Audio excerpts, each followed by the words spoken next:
नमस्कार, आप देख रहे हैं टीवी 24 और मैं हूं आपके साथ अनन्या मिश्रा।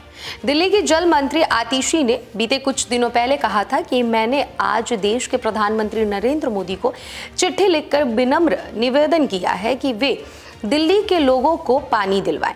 अगर 21 तारीख तक दिल्ली वालों को अपने हक का पानी नहीं मिलता, यानी कि 21 जून तक नहीं मिलता है, तो फिर 21 तारीख से मुझे पानी के लिए सत्याग्रह शुरू करना पड़ेगा।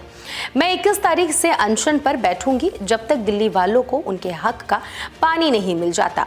मंत्री आतिशी ने जल संकट को लेकर अनिश्चितकालीन भूख हड़ताल किया था और उस दौरान तबीयत भी बिगड़ने लगी थी। उनकी तबीयत बिगड़ने के बाद उन्हें अस्पताल में भर्ती भी कराया गया था।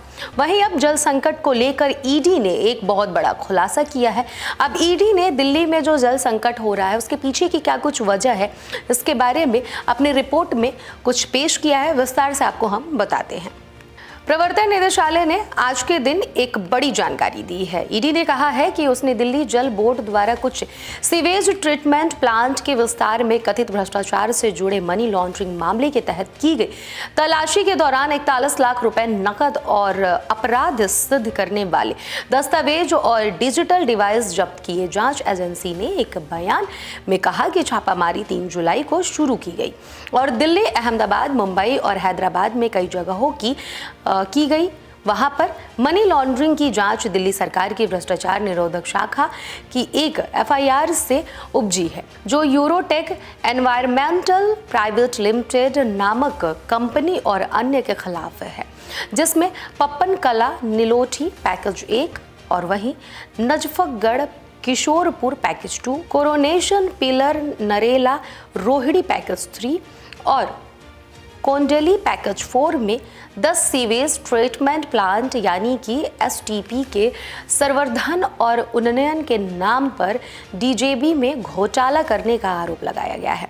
बताया गया है कि 1943 करोड़ रुपए के 4 टेंडर अक्टूबर 2022 में विभिन्न संयुक्त उद्यम यानी कि जेबी संस्थानों को दिए गए थे। ईडी के अनुसार है एसईबी द्वारा दर्ज एफआईआर में आरोप लगाया गया है कि 4 टेंडरों में केवल 3 जेबी कंपनियों ने भाग लिया था। ईडी के अनुसार 2 संयुक्त उद्यमों को एक टेंडर मिला है, जबकि एक संयुक्त उद्यम को 2 टेंडर मिले हैं।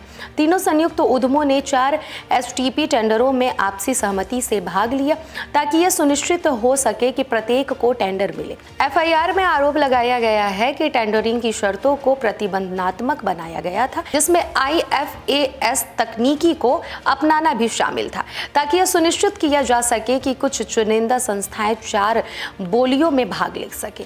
केंद्रीय एजेंसी के अनुसार शुरू में लगातार अगर बात कही जाए तो लागत अनुमान 1546 करोड़ रुपए था, लेकिन निविदा प्रक्रिया के दौरान इसे संशोधित कर 1943 करोड़ रुपए कर दिया गया। यह भी आरोप लगाया गया है कि तीनों संयुक्त उद्यमों को बढ़ी हुई दरों पर अनुबंधन दिए गए हैं, जिसमें सरकारी खजानों को भारी नुकसान हुआ है। ईडी ने कहा है कि उसकी जांच में पाया गया है कि एसटीपी से संबंधित 1943 करोड़ रुपए मूल्य के 4 टेंडर डीजेबी ने 3 संयुक्त उद्यमों को दिए थे। एजेंसी ने कहा है कि सभी 4 टेंडरों में 2 संयुक्त उद्यम, 3 सामान्य संयुक्त उद्यमों ने प्रत्येक टेंडरों में भाग लिया और 3 संयुक्त उद्यमों ने टेंडर हासिल किए। बताया गया है कि उन्नयन और वृद्धि के लिए डीजेबी द्वारा अपनाई गई लागत समान थी, हालांकि उन्नयन की लागत वृद्धि की लागत से कम है। सभी 3 संयुक्त उद्यमों ने टेंडर हासिल करने के लिए ताइवान परियोजना से जारी एक ही अनुभव प्रमाण पत्र डीजेबी को प्रस्तुत किया और इसे बिना किसी सत्यापन के स्वीकार भी कर लिया गया।